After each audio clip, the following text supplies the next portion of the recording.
Welcome to TechShop's Tool Time Podcast. We're live at ISN's Tool Dealer Expo, the 25th anniversary of their show.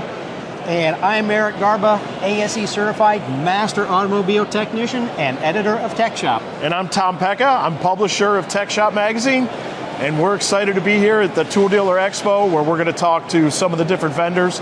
We're going to look at all the tools and really take a deep dive into everything at the ISN show. What do you think, Eric? I think this is great. Like you said, we've got some vendors coming over to the booth, talk about their tools, why they come to ISN, and it's going to be a great podcast. Yeah, I'm excited. What do you think? You want to go take a look? Let's go do it. All right.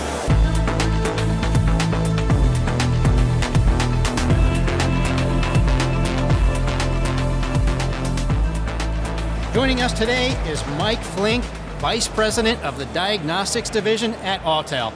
Mike, thanks for joining us today. You bet. Thank you guys for having me. So Mike, how long have you been coming to the ISN Tool Dealer Expo, and what keeps you coming back? Well, you bet. So personally, I've been now on my 14th year since that I've been here. Autel was probably here a year or so before that, before when I joined them. As far as coming back, it's interesting.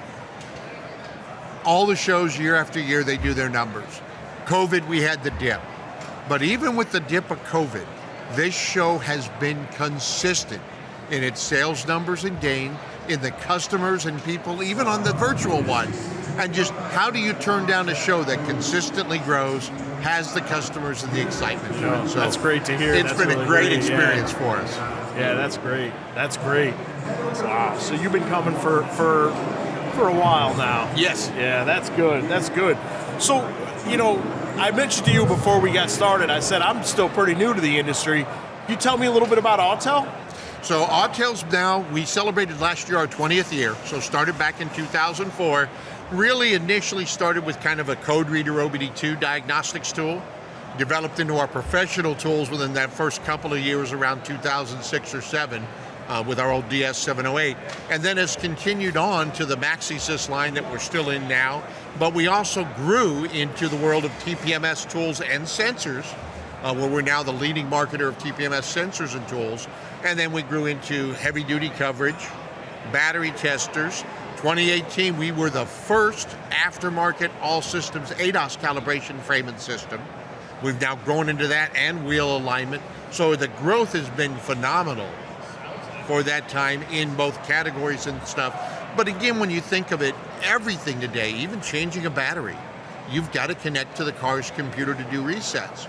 So that diagnostic starting point background spiders into all of these different items, and now who better to master them than a company who cut its teeth on getting into the computers and handling those systems. Makes perfect sense. Yeah, it does. It really makes perfect sense. Absolutely, Why wouldn't you branch into that stuff? Yeah. Absolutely, and it's interesting you talk about that. I remember when some of the first Autel equipment came out, being a technician for all these years, and and it was new to everybody, and you'd try it out, and this works pretty good, So it's been fun to watch you grow over the years.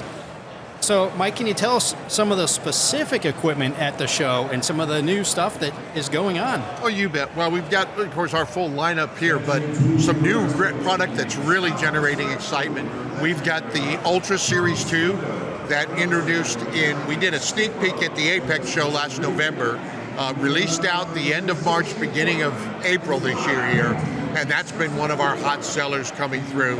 Some great new features with the Topology 3.0 and just in general improvement for it. We still have our Classic Ultra available, so we're selling both. Another big buzz has come out is the PS100. So it's kind of our power scan, we call it. It's today's test light, if you will, where you're actually generating voltage, running tests, being able to check computers and systems. So that's been an expensive tool, but one everybody's got to have in their toolbox. Been another hot item. We just introduced a version of our TPMS tool for the big trucks. They're starting to get TPMS on trucks. Not mandated yet, but we do have sensors and a tool for those OE systems. And then the other big highlight, our latest ADAS frame, the IA1000, features much more automation to take the technician out of what he's got to do for measuring and setting it up, that the machine does itself or shows you to move back and forth. Automation of the bar height, the targets, and digital targets. 2 monitors for the small and medium targets that do a digital representation. So instead of having that box of targets, now you have a subscription through the tablet to keep it updated in tools, and those targets are displaying. Also has high-powered lasers for placement of a round view mats. So making it easier for the technician to do the calibration correctly, accurately, with the automation. So that's pretty cool. I mean, it really sounds like Autel's kind of one step ahead of the game with all this stuff. We're trying. It's a battle out there, but you've got to do it. The technicians need a company staying on that edge as the OEs grow, and the OEs got to do it because the customer demand is there, to keep them in contact and try and keep on that cutting edge of the updates, the information, and the technology. And it is growing fast in our industry. I love that. I love the idea of the digital targets, of all the shops you go in and you see the wall full of targets and the boxes and the cabinets, and I mean, that's a fantastic idea. And actually, so Mike, can you talk a little bit about, ADAS and technician apprehension that we've all experienced, and it's still out there, it's still a common thing, and how is Autel with the Ultra S2, the IA1000, how are some of these systems helping us out as technicians? Yeah, trying to help them out. It's kind of an unwarranted fear to a little degree for the poor techs. They're worried about not using an OE setup to do it. But if you look at some of what the OE uses, because it's so single focus, it's not that technical. We're talking stands that are rod iron or even PVC plastic that you hang a target from. For a one-time use on a single vehicle, it works. But to be able to do across all brands, all makes that we deal with in the garages and stuff, it's not viable to have these thousands of little plastic things and keep them going. So yeah, having the system to automate it and make it there. The targets are OE based as far as their sizing. It's the same size and stuff and works to the accuracy. And we do a really big job on the back end. We work with some rental car companies to do the testing, do the R&D to make sure we are giving a precise calibration to these shops so that they're fixing vehicles the right way. And they've got to start realizing between wheel alignment and even simple jobs, if you move that radiator mount to get to an AC compressor, that's where the radar is attached. You've got to do an ADAS calibration. Change your rack and pinion. Well, that's an ADAS calibration because the lane keeping assist, not just the warning, but that steers for you, it's using the module on the electronic rack and pinion to do it. It's something we're going to have to face in the industry, and the general repair guys got to kind of get past. We had the same fear when ABS came out. We've had it through, I'm an old school in the industry, over 40 some years in this industry. I watched when we were hesitant about having electronic ignition. And yet all of it's commonplace. We work and don't think about it. And the same will happen with ADAS. It's catching those shops off guard quicker than they were ready for. Yeah, it's definitely not going away. And I mean, it's really, it's becoming commonplace, right? I mean, it's just... After 2018, if you're working on a car after 2018, 2019, I guarantee it has some form of ADAS. Yeah.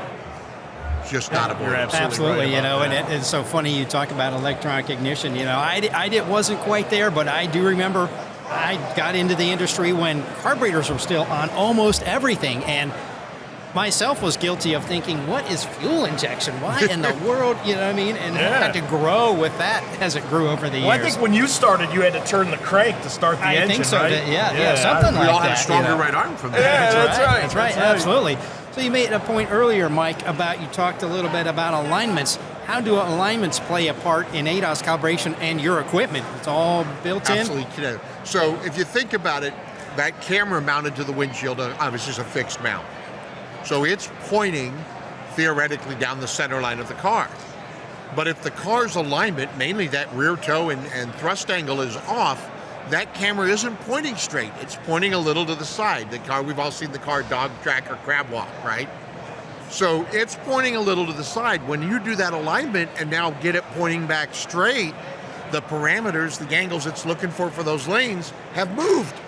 And if you don't redo that calibration, that car thinks it's crossing the lines all the time. I laugh, some of these cars, the GMs are famous for having what they call haptic, the vibration in the seat to tell you when you're crossing the lane, right? Right. So you do an alignment on a car, beautifully as a shop, you send the car out, that ADAS doesn't take place till 37, 42 miles an hour. The customer goes up on the highway and says, I get on the highway to 40 miles an hour and my car vibrates. How many alignments do you have to do before you figure out it's the ADAS calibration and his seat sensor vibrating to tell him you're absolutely right. because it's looking wrong. Right. So they really are connected very well.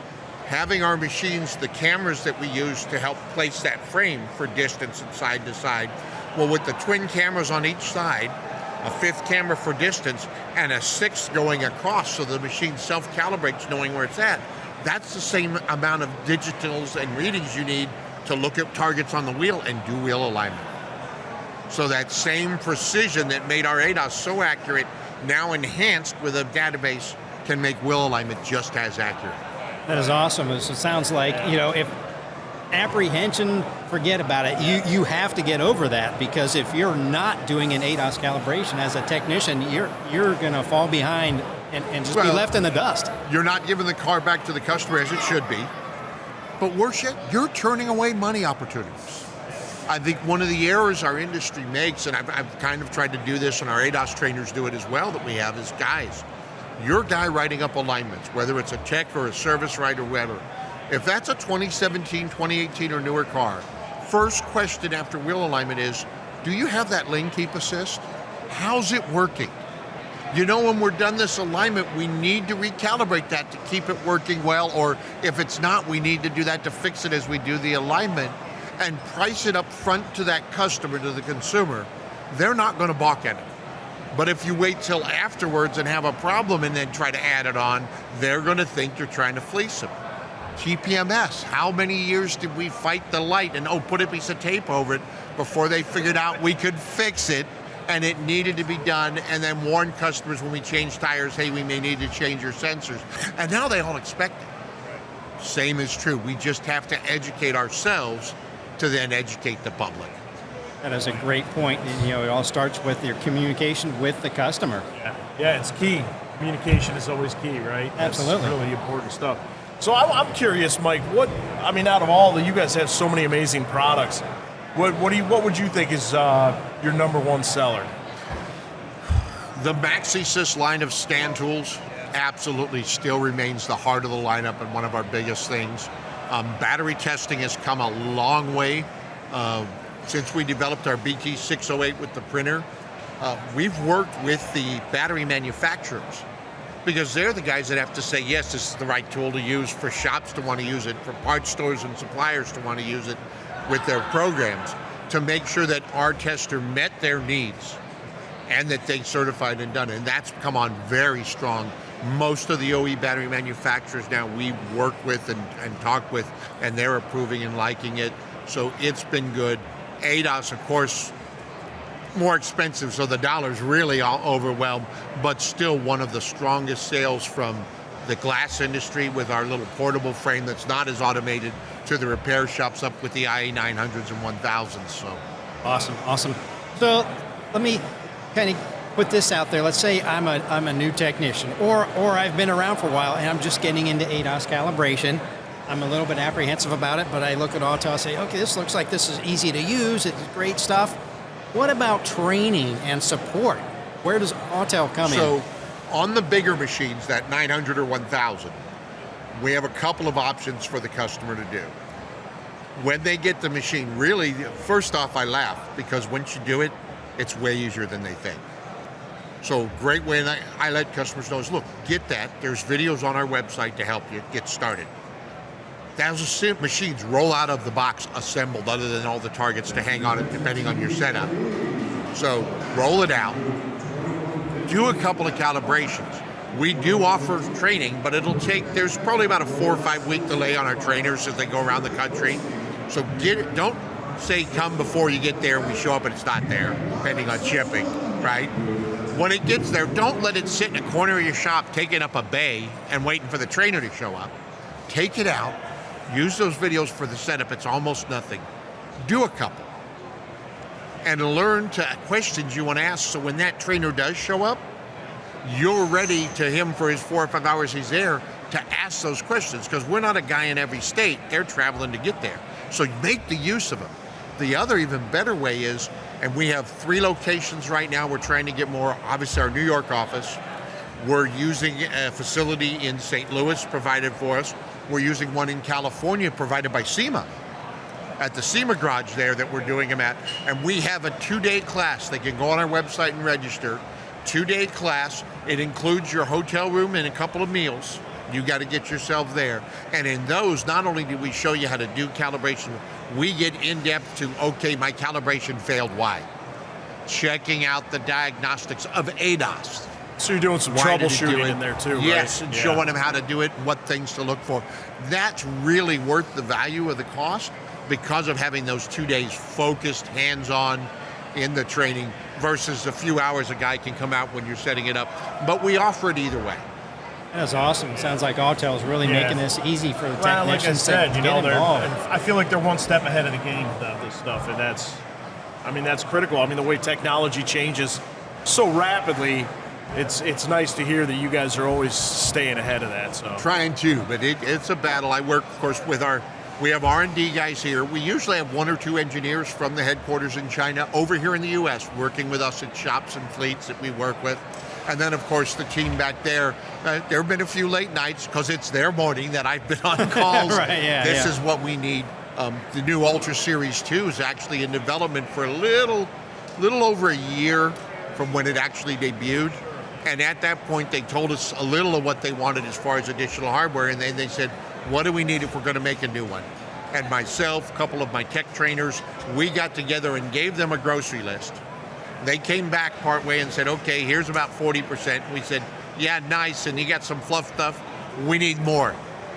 By the end of the year, just before Apex, they came out with updates, and I went, I would not be afraid to sell this today as it is. So that was it, and then they've actually done some more tweaks since then, but it was based on what my tech guys knew the customers were needing. What does a shop guy need beyond the beginning start guy? We've got great tools for them. He doesn't have to go Series 2. We've got the 906 Max, the old Ultra. But what is that guy that's doing nothing but day in, day out diagnostics, fighting the networking? What are his pain points? And how can we make a tool that helps that?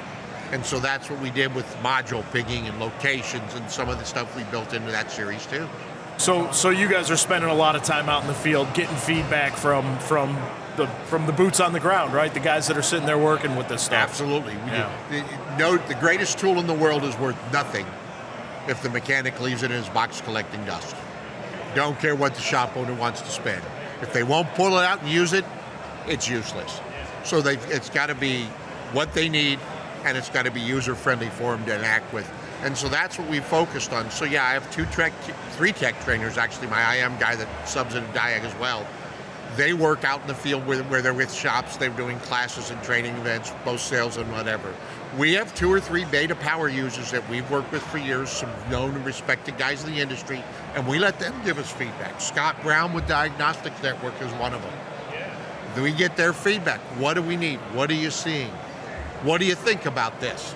Yeah, that's so valuable. Yeah. Always development. prepared to change it, make it, something needs to be updated, you can do it. Yeah, that's great stuff. Absolutely. So are you doing ADAS calibrations in your booth? Yes. We actually have both the 900 and the 1000 on 2 different cars in the booth and doing live demos right on them. I think Kevin, my ADAS guy, Kevin Oliver, has probably done 4 calibrations on the Acura we have in the booth today, as well as the AVM mat one besides the windshields. That's awesome. So what do you think, Tom? Should we go check out? Yeah, very exciting. I really do. Yeah. I want to come check out your booth, and absolutely, I'm looking forward to it. I really appreciate you coming here today and talking to us, Mike. You bet. Looking forward to see what Autel brings next. Absolutely. Always a step to the future. Thank you guys for having me. All right. Thank Thanks, you. Mike. Alrighty. Alrighty.